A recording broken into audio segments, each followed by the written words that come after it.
ba a samun abu dare daya.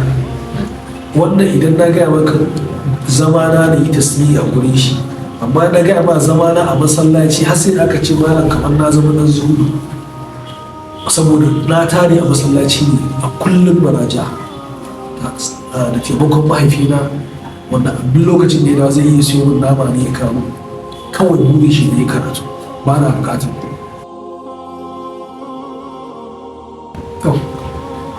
ni suna na dai a bayyane Aliyu Shuaib Muhammad. So ni dai an haife ni a nan garin Jos, a nan unguwa ta Bubbula gada su mai ke. Na taso tare da mahaifina da yan uwana cikin nishadi da rumasi, kuma na samu damar shiga makaranta ta primary school, wato Chanyan Ekan Primary School. A nan na gama karatuna na primary. Bayan daga nan na samu nasarar zuwa GSS Gangare. A nan na kammala karatuna na karamar secondary. Duk da dai tarihin dole na gaya maka karatun addini a lokacin, kuma ina Ihya'ul Islam, makaranta da Sheikh Ismail Idris suka assasa ta a wannan lokaci. Na samu damar yin wannan makarantar, ina wancan bangare ina wannan bangare, da karatun allo mai karfi sosai da sosai. Bayan da na gama a karamar secondary, na samu zuwa makarantar jeka ka dawo da ke Daura, wato Government Day Secondary School Daura. Nan ma na samu nasarar kammala karatuna na Senior Secondary School, kuma na zama ni ne head boy ma a wannan lokacin. Har yau da yawan classmates ina sun gani su ce head boy. Na samu nasara sosai. Bayan na dawo Jos, sakamakon kammalawa da ne, sai kuma na nemi admission a makarantar koyon mulki, wato College of Administration da take can Katsina. Nan ma na sami nasarar zuwa, kuma na kammala na yi wani course da ake kiran shi Confidential Secretary. Na yi course din nan 4 years kenan shi ma a kammala. Wannan ina dan takaita maka ne academically. Bayan na gama da wani kuma shiga bangaren Arabic gadan sai shiga nan na yi diploma in Islamic Studies Education affiliated to ABU Zaria.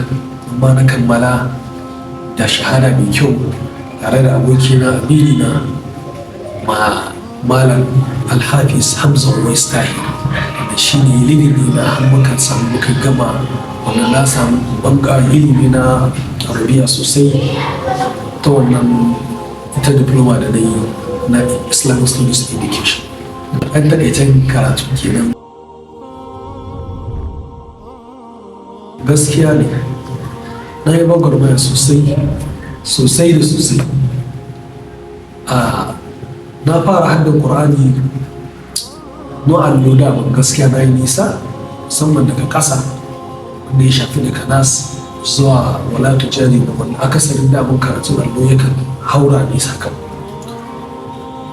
Bayan lokacin da tafiya ce tafiya, karatu na zamani ya shigo haka sosai, so na samu damar ziyartar halaqat sosai da sosai, wanda a nan na samu nasarar kammala haddata tun daga bango har bango, musamman ga babban malamin ku Sheikh Suleiman Ahmad, Allah ubangiji ya saka mai da alkhairi.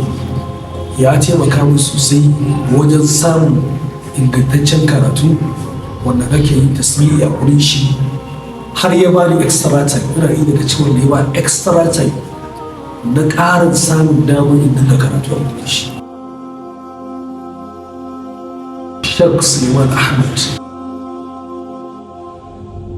gaskiya shawarar da ran ba su shi ne ba a samun abu dare daya. Wannan idan na gaya maka zamana da yi tasiri a gurin shi, amma na gaya ma zamana a masallaci har sai aka ce malam kamar na zama nan zuhudu, saboda na tare a masallaci ne a kullum baraja da taimakon mahaifina, wanda duk lokacin da ya zai iya siyo min nama ne ya kama, kawai buri shi ne karatu, ba na bukatar. So ina jan hankali yara su gujewa amfani da social media sosai, musamman waya.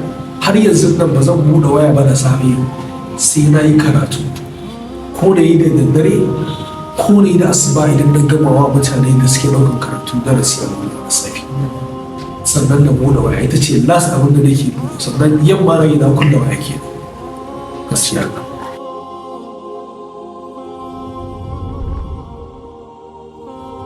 Na wannan hadafi na wannan gidan TV da yake kan raraka, yake kan shiga saƙo da lungu, shi ne mu tabbatar da mun inganta karatu, mun ɗauko shi daga kowane lungu da saƙo, wanda nan ba da wani jima ba za ka ga da zai ko yanzu ma na shiga, muna so har ƙasa da ƙasa mu dinga zagayawa zaurika halakat mana yaɗa ƙur'ani ya zama da cewa wannan shi ne babban hadafin a takaice kenan. Sannan matsayin da nake da shi a wannan gidan TV albarka shi ne director special duty, wanda shi ne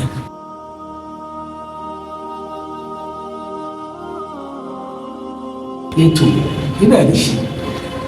Kallon da zan yi shi ne yanzu misali mu muna yaɗa ƙur'ani, muna karantarwa, muna yi a ji, muna yi ne don Allah subhanahu ta'ala ya sa ko da ba ma nan a dinga ji shi. Yanzu a duk lokacin da na ji wannan ɗan Sudan din da sauran malamai da suka gabata, sai da ji daɗi da ce Allah ubangiji ya gafarta musu.